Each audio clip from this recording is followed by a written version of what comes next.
Jay from Team DMA at it with another video. So this video is going to be relatively quick. It's just going to be regarding the bad rep of certain decks. It's not necessarily oriented towards the Dark Magician, even though the Dark Magician is involved in this situation. So basically,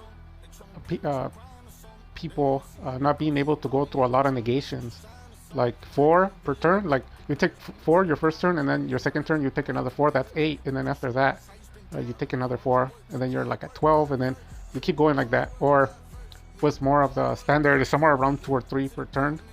The basics, like, it's the minimum. You'll get lucky once in a while where you don't take any negations, but the bare minimum is like 2 to 3 negations per turn, like an Infinite Impermanence, an Ash Blossom, and then next turn they might hit you with another Ash Blossom and then an Omni Negate, and then after that another 2, and then you'll have 6. In some cases, when you go second, your opponent already has like 3 Omni Negates and 3 Interruptions, so it's a total of 6. So that's just very common. It's not a big deal. Like, it's, even though people lie and say that that's rare, that's a lie. That's common for you to go through like 3 negations, 3 interruptions, a total of 6. And people don't know how to play around that because their deck was built to play what's popular. And then also their deck was made to play what they like. It's feeling based, what they feel. So you have other people that are higher caliber or superior. The people that have a lot of experience together with the technical portion of Yu-Gi-Oh! They know how it works. Yeah, so those people, they combine their dueling skills together with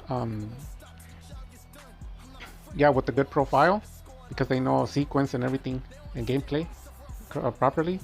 And what's going on is, like, for example, in the AC 130, I don't play the deck because I'm looking to win or anything like that. I play the deck because the deck is built for the future. So for example, every card in the deck is meant to be live top decking. Like, when you top deck, it's live. If it's not live, the cards gets pulled out. That way when you pull live, the cards are live. Because a lot of people, like, for example, you have a Dragoon on the field and you top deck Ash, so you pull Ash. So you would have to say, okay, how can you beat Dragoon with Ash when you top deck Ash? So what I do, for example, like, I'll pull like a Skill Drain. I don't know if people notice them on my duels. And what I'll do is I'll set it face down, and I'll lead the 3,000 attack or 4,000. There's nothing I can do because if I chain, they're going to negate. So what I do is I wait for next turn.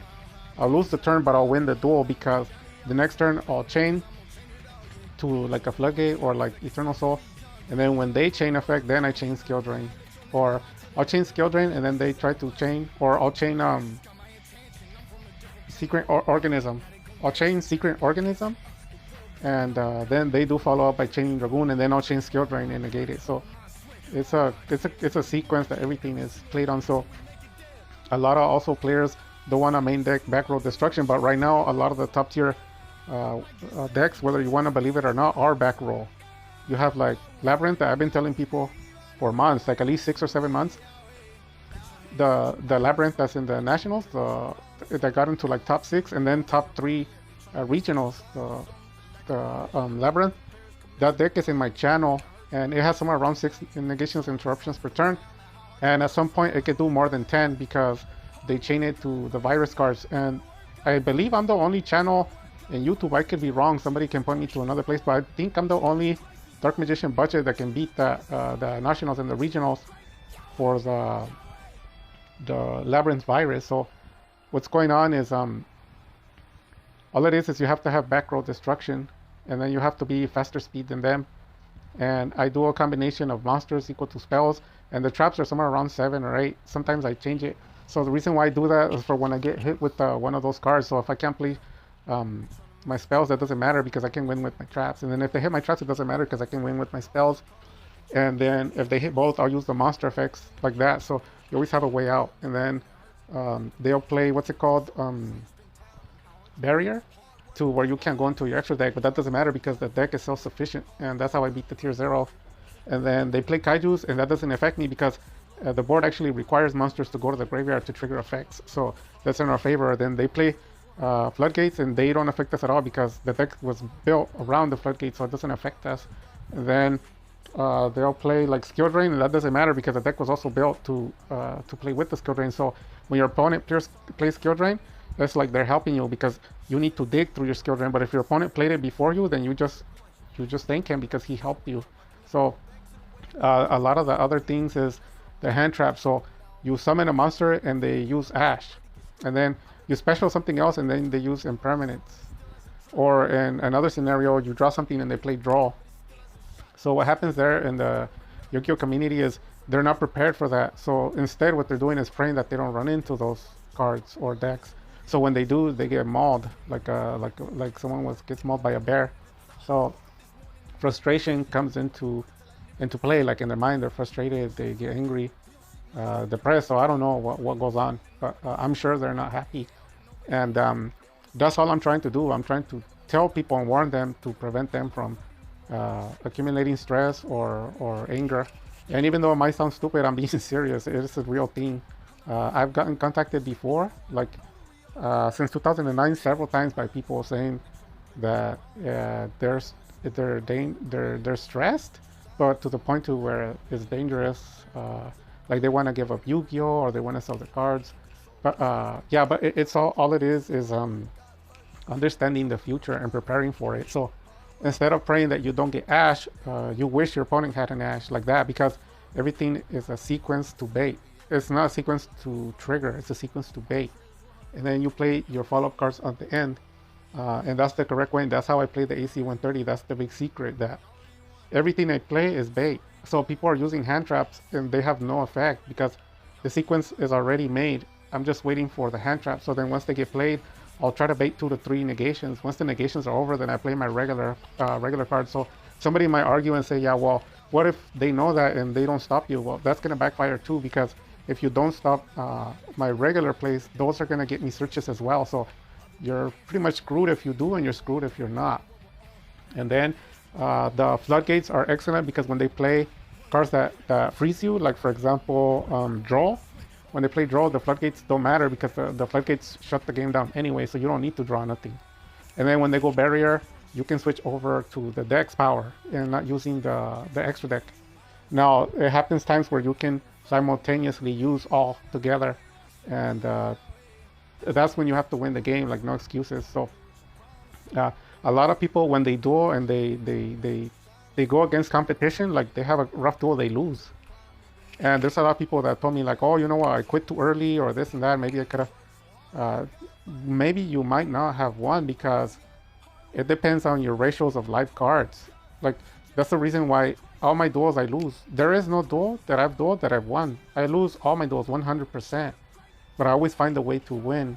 And that's because once my opponent has shut me down and ended me, I already know my deck, all the cards are live. So I already know that when I top deck, I'm going to pull out of that tough situation.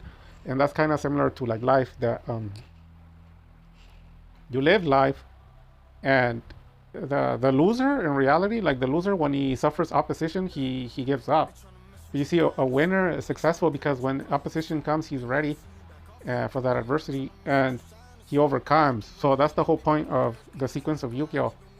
It's not that you have to be afraid of the opposition, it's you have to be ready, and then you have to go through the negation. So that's why I always recommend people build your deck, shuffle it, and take 2 to 3 negations every single turn.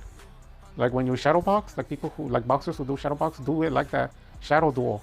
Not like a shadow duel where you go to the shadow realm, as the sense of like shadow dueling, like play on your mind, pull the cards, because that's what a lot of famous YouTubers do anyways. They do test hands, so that's all you're doing. It's a test hand shadow duel. So you draw your 5 cards and then play them and take 3 negations. And then once you take those 3 negations, see what follow-up cards you have. If you don't have none, then you don't need to bother going to locals because you suck. You're not going to win.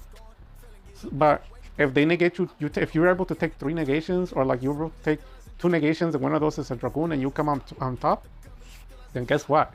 You're going to do well at your locals, because when you go, that same situation is going to happen, but you're going to be ready. So that has a lot to do with that factor. Like make sure that make sure that you do test hands and then you get a lot of negations. That way when you go, you're ready. Don't be like the fake Yu-Gi-Oh players. What they do is they can only win when they have no opposition. When their opponents don't negate anything, they can win. But if they negate it, they get stopped. So there's a lot of actually all the decks have a lot of negations, because there's a lot of people who lie. The video's gone long enough, I have to end it already. But A lot of people lie and saying, oh, Trap Tricks has a lot of negations, that's why I can't win. I can't win with Labyrinth because it has a lot of negations. I can't win. And when you start noticing, is they're trapped. So who do they want to play then? They don't want any negations to be around, then who does they want to play against? So they need to come into the real world. The real world is everyone has a lot of negations. So you have to find ways to out it. You're gonna have to have access to back row destruction at any point. That's why I introduced Dark Magic Attack and everyone followed after. And then the other one is being able to get rid of multiple negations on the field. And sometimes you guys see me do combos that are wild. Like I take 3 negations in a row and then I still draw like another 10 cards. And from those cards I open up, get rid of all the monsters and all the backfield, and then I establish 3 negations, and each turn I keep increasing. So the way I do that is getting rid of the hand traps. Because what happens is, when you take 3 negations and all you have left is a hand trap, you can't win because you have to do the math. And I'm gonna end the video with this. So they do 3 negations, you have 5 cards, and you draw 1 more to have 6. So you play 3 cards and then negate them. So in a calculator you have 3 left, but 1 or 2 of those are hand traps. So you can argue, but it's dead. It's a dead card. So you might have already used that card the first turn when you had 5. So let's say you had 5 and you use 2 hand traps, so you only have 3 cards. So when you draw, you only have 4, and then your opponent is gonna set up 3 to 4 negates on you. So you minus 4 by 4 cards minus 4, so you're at 0. So you're gonna lose. So I understand going second is different, especially when you go to their locals. A lot of people don't know I side certain cards going second. Going first is one story, going second is another story. But going first, you want to make sure that you have the advantage of drawing a lot of cards and being able to go through a lot of negations. And that's pretty much it. There's a lot of decks that have a lot of back row, and don't kid yourself. Put in the back row destruction and then practice with a lot of negations. And this isn't directed to the people who are pros. This isn't directed to the people who win most of their duels. Who cares about them? This is directed towards people who are struggling and can't win any duels. I'm not saying that you suck or making fun of no one or like that, a loser, or you suck at building a deck. That's not necessarily the case, even though there could be an argument made for that. The situation here is you need to come to terms of reality, which is none of your cards are going to resolve. So what do you do next? And that's where you get your answer. You play the Rod, negated, Magician Souls, negated. They banish your Dark Machine from the graveyard. That's the reality. So what do you do from there? And that's where you lose. Trap Tricks gets you because they play evenly match and all these other cards. And you lose to all these other stuff that remove your extra deck. You can't use your extra deck. You can't draw like that. They have 3-4 negates. You can't get out of it. So you can include more super polys, but you have to use more diverse cards, and you have to make sure that they're all live. Because a lot of people, when I see their decks and I see where they lose, a lot of reason why you lose is when you lose, look at your hand. The cards that you have in your hand when you lost, those are the cards that suck. Because if they would be good, then you would have used those cards, or at least would have won, and those cards would have been in your hand. And you can argue and say, yeah, but if you won and they're in your hand, then that means they suck. Well, it depends. Are those cards live? Because if they are, then yeah, that's the reason why you win. So that's pretty much it. The video's gone for long enough. If you have any questions or concerns, let me know. And I know I opened a can worms on what is it, Gutsmith of Chaos, but it's not directed to him. It's everyone. Everyone's crying about the same thing, and it's nothing new. It's very old. Every famous YouTuber does the same thing. They cry about support and cry about not winning. I built my channel thinking I can never cry. And no matter what they play, I have to get around it. And that's how I'm able to beat the national decks. Doesn't matter what, it does not matter what deck it is. As long as it exists, it does not matter. Mystic Mind, Thunder Reese, full power, everything full power, nothing matters. It's just the way out of it. And that's pretty much it. If you don't do it like that, then you're just gonna accumulate stress, and you're gonna end up giving up on your favorite deck, like Dark Magician, and you don't want to do that. Or you're gonna end up selling your cards, or you're gonna end up giving up on Yu-Gi-Oh! And some people are gonna say like, we don't care, we're gonna give up anyways. Well, you can, but you're missing the important part. You need to succeed, because if you don't do that, then you might be in danger to do that in something else. Like you wanna go to school, or you wanna learn, or you wanna get a new car. When there's adversity, you have to succeed. That's the whole point. So God bless, take care, and Dark Magic Attack.